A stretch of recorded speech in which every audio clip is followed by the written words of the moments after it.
गुरुकुल का बड़ा बच्चा 4 वेद, 6 वेदांग, न्याय, मीमांसा, धर्मशास्त्र, पुराण और राजनीति का विद्वान बनता था। इतना ही नहीं, 64 कलाओं का भी विद्वान होता था। आज कहाँ है 64 कला किसके पास? हमारा बच्चा ऑलराउंडर बन के वहां से निकलता था।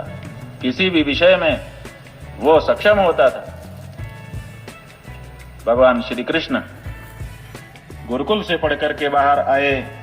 कहते हैं कि उनसे गुरुजी ने अपने बालक को गुरु दक्षिणा के रूप में मांगा।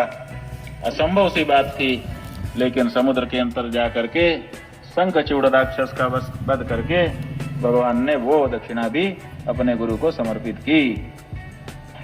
तो भगवान श्री कृष्ण ने गुरुकुल में अध्ययन किया और गुरुकुल में अध्ययन करके वो समस्त विद्याओं के ज्ञाता बन गए। गीता जैसे महान ग्रंथ की रचना उनके द्वारा विपरीत परिस्थितियों में भी हो गई। कितनी विपरीत परिस्थितियां, 2 सेनाएं खड़ी हैं, उनके बीच में उपदेश देना है, फिर भी इतना सारगर्भित उपदेश। ये गुरुकुल की शिक्षा का परिणाम था। भगवान अब मथुरा में ही रम गए। उनको गोपियों की याद आती थी। क्या करें, मन तो गोपियों के पास है, लेकिन परिस्थितियां दूसरी। मथुरा में बहुत सारा काम करना है। अवतार धारण ही किया है पृथ्वी का भार उतारने के लिए। पृथ्वी का भार कंस अकेला नहीं है, जाने कितने और राजा हैं। अभी वो सब काम बाकी है, कैसे करें? तो उन्होंने अपने मित्र उद्धव को बुलाया। उद्धव, हमारी तरफ से तुम चले जाओ ब्रज में, और ब्रज में जाकर के गोपियों को हमारा संदेशा बताओ, उनको योग बताओ, उनको ध्यान बताओ, उनको ऐसी टेक्निक बताओ जिससे हमारे पास न रहने पर भी वो हमको अपने पास ही अनुभव करें। चले गए उद्धव। ज्ञानी बन करके गए थे कि मैं ज्ञान का उपदेश गोपियों को देकर के आऊंगा। जाते समय मन में बड़ा उत्साह था कि अपने ज्ञान का परीक्षण करने का मेरे सामने अवसर है। लेकिन वहां पर जाने के बाद उद्धव ऐसा पिघले गोपियों का प्रेम देख करके कि क्या कोई ज्ञानी पिघलेगा। आशा महो चरण रेणुज महम जुषाम महम जे आशा महो चरण रेणुजुषामहं श्याम वृंदावने किमपि गुल्मलतौषधीनाम् यादिस्त्यजं स्वजनमार्यपथं च हित्वा भेजुर्मुकुंद पदवीं श्रुतिभिर्विमृग्याम्। वो कहते हैं कि अब वृंदावन से लौट के जाने का मेरा मन नहीं कर रहा है।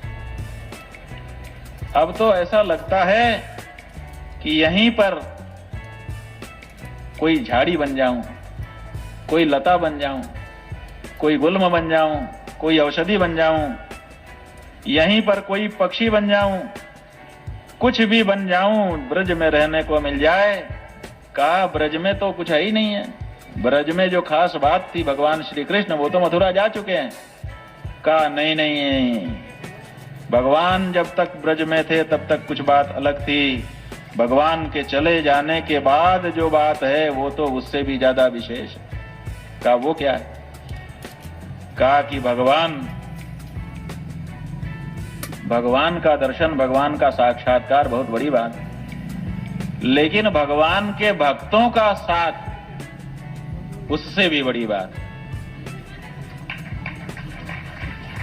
यहां पर जब मैं झाड़ी बन करके रहूंगा तो ये गोपियों की चरण रज मेरे माथे पर पड़ेगी। उसमें स्नान करके मैं धन्य हो जाऊंगा। क्यों? क्योंकि ये जो गोपियां हैं ये कोई सामान्य स्त्रियां नहीं हैं। ये किसी बहुत बड़े सन्यासी से भी बड़ी सन्यासी हैं, क्योंकि भगवान के लिए इन्होंने अपना सब कुछ त्याग दिया। यहाँ तक कि लोक लज्जा, लोक भय, प्रवाद की भी इन्होंने चिंता नहीं की। भगवान ने जब बंसी बनाई तो सब कुछ छोड़ करके ये चली आई। इनसे बढ़कर के भगवान का भक्त दूसरा कोई नहीं हो सकता। भगवत वाणी जो श्रुतियां हैं, वेद मंत्र हैं, उपनिषद हैं, वो भगवान के प्रेममय स्वरूप को ढूंढती रहती हैं लेकिन प्राप्त नहीं कर पाती। और इन गोपियों ने भगवान के साक्षात स्वरूप को प्राप्त कर लिया, उनके हृदय को जीत लिया। इनका सान्निध्य अगर मिले तो मेरा जीवन धन्य हो जाए, ऐसी भावना उद्धव जी की हो गई। भक्तों के बीच में ज्ञानी गया तो ज्ञान नहीं, भक्ति सामने आ गई। ये भक्ति बड़े बड़े ज्ञानियों को पिघला देती। इसीलिए बहुत बड़े बड़े ज्ञानी कहते हैं, अद्वैत वीति पथिकै रूपास्याः स्वराज्य सिंहासन लब्ध दीक्षा सथेन केनापि वयम हठेन दासी कृता गोप वधू विटेन। बहुत बड़े विद्वान भामतीकार अद्वैती हो गए हैं, उन्होंने ये कहा, वाचस्पति मिश्र, और कह रहे हैं अद्वैत वेती, मैं अद्वैत का उपासक हूं, ज्ञानी हूं, लेकिन सठेन केनापि वयम हठेन, किसी सठ ने हठ पूर्वक मेरे मन को गोप वधुओं के चरणों में रहने वाले के अंदर लगा दिया है। अब ये मन मेरा वहां से हटता ही नहीं। सठेन केनापि वयम हठेन दासी कृता गोप वधू विटेन। तो हमको तो उनका दास बना दिया गया, मेरा मन वहां से हटता नहीं। इसीलिए कहते हैं कि ये जो ज्ञानी हैं, भक्त्यर्थम कल्पितम द्वैतम अद्वैतादपि सुंदरम, भक्ति के लिए अगर अद्वैत की कल्पना है, द्वैत की कल्पना है, तो अद्वैत से भी ज्यादा सुंदर है। और भक्ति क्या है? भक्ति और ज्ञान में ज्यादा भेद नहीं है, शब्द ही का भेद है। स्वस्वरूपानुसंधानम भक्तिरित्य विधीयते। नारद भक्ति सूत्र में नारद जी कहते हैं, अपने स्वरूप का अनुसंधान ही तो भक्ति है। भगवान कौन है? भगवान कोई हमसे अलग है? अलग हो ही नहीं सकते। अलग हैं तो उनसे हम संबंध जोड़ेंगे, संबंध जोड़ करके एक होंगे, फिर उनसे प्रेम करेंगे, और प्रेम करके इतना एकाकार होंगे कि दुई नाम की चीज हमारे बीच से हट करके अलग हो जाएगी, हम एक हो जाएंगे। हमारे गुरुजी महाराज कहते थे, दुरंगी छोड़ दे एक रंग हो जा, सरासर मोम हो जा, संग हो जा। ये दो द्वैत है, ये मिट जाता है। भक्ति के माध्यम से भी मिट जाता है और ज्ञान के माध्यम से भी मिट जाता है। असल में रस की निष्पत्ति होती ही तभी है, आत्मा का आनंद, आत्मा की आनंद स्वरूपता का भान होता ही तब है, जब हम इन्हीं किन्हीं मार्गों से आगे बढ़ करके निकष को प्राप्त कर लेते हैं। तो बंधुओं, आपने अनेक लीलाएं सुनी। 5 बजने वाला है। कल सवेरे की कथा 11 बजे से 2 बजे तक होने वाली है, ऐसा अनाउंसमेंट में हमने सुना है। आगे भगवान के अनेक और चरित्र हैं। भगवान को मथुरा छोड़ करके द्वारका जाना पड़ा। पहले गोकुल छोड़ करके वृंदावन गए, वृंदावन छोड़ करके मथुरा में उनको कहा गया कि यहाँ तुमको रहने को है। और बाद में जब वहां जरासंध के आक्रमण होने लगे तो वहां के लोग भी कहने लगे कि महाराज, आपके कारण जरासंध बार बार आता है, क्योंकि आपने कंस को मार दिया। और कंस की 2 पत्नियां थीं, एक का नाम था अस्ति और दूसरे का नाम था प्राप्ति।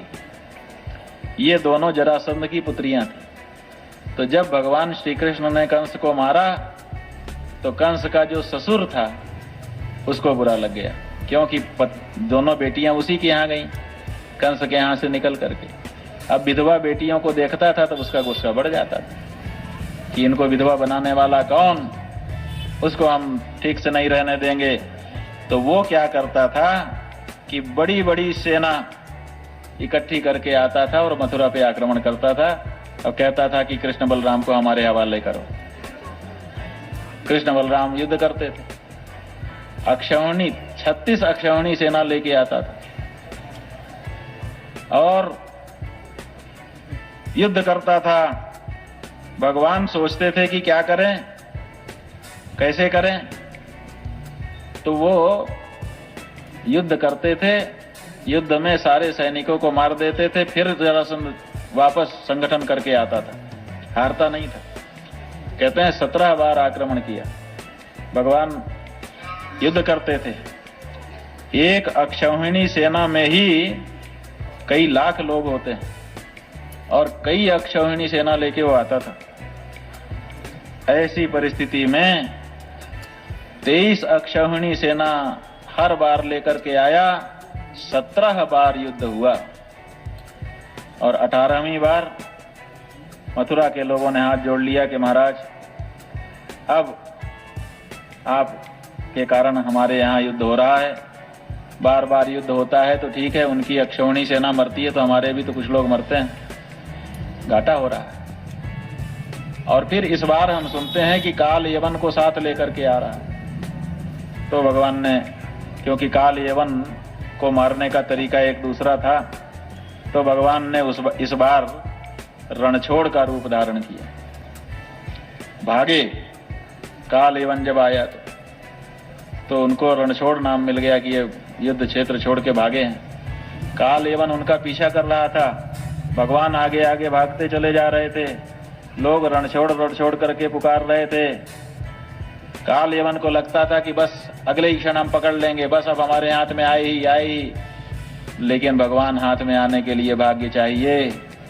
काल यवन अभी तुम्हारे कर्म ऐसे नहीं है कि तुम भगवान का स्पर्श कर सको, पीछे पीछे भाग रहे हो, इसी में अपना कल्याण समझो।